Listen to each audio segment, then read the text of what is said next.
system, we move way to the other end of the scale from analysis back to the transaction capture process.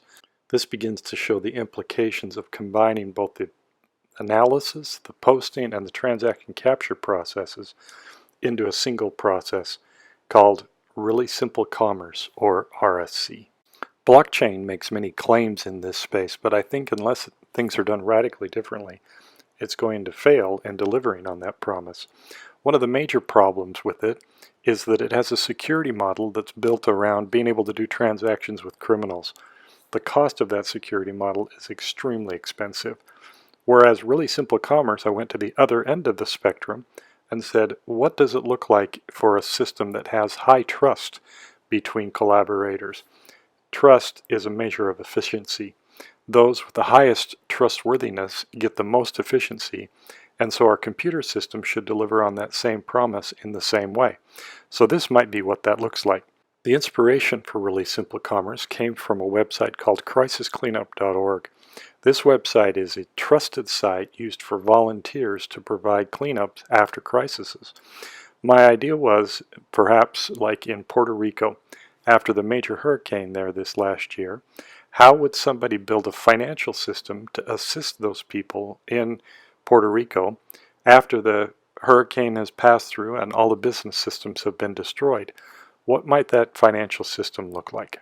So in the spirit of starting with the most simple system possible, we're going to simulate here 3 different cell phones all communicating with a server.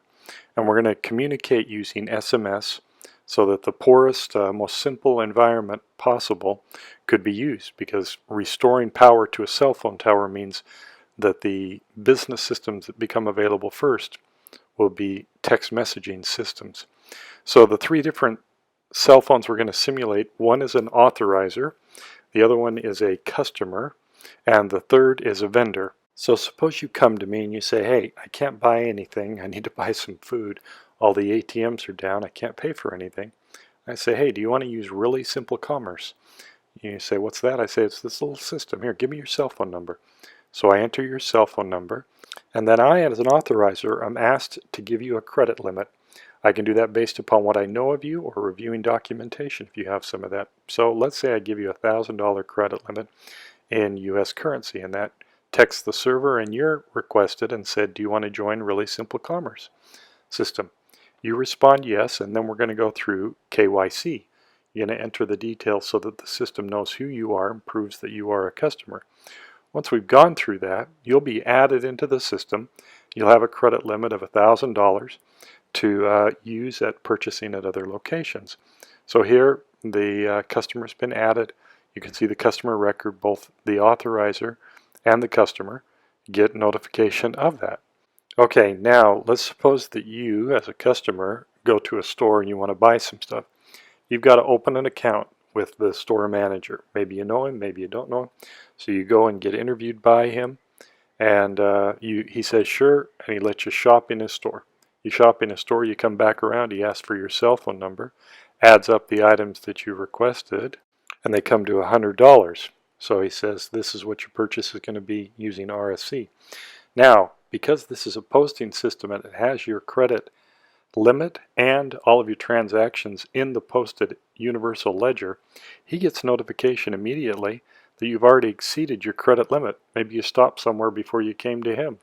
Now he gets to decide, am I going to extend credit to you or not? And so he uses maybe the inquiry function to go test and see where you've spent your money and how you've spent your money, to find out whether he really should trust you or not. Maybe at the end of the process he finally says, yeah, I'll take the risk on.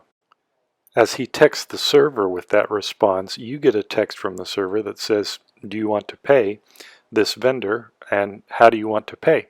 So now you get to choose whether you're going to use Really Simple Commerce IOUs, which would be a virtual currency, or you're going to use a different payment method that the vendor might accept.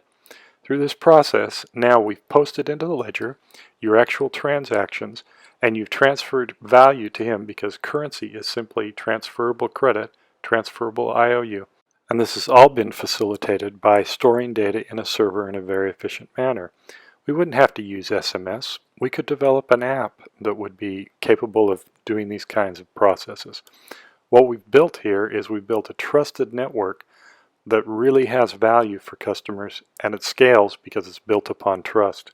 The arbitrary breakages we've made in financial processes over the years could be overcome by combining these functions into a single app using today's compute capacity to get us to a very different world for our financial processes.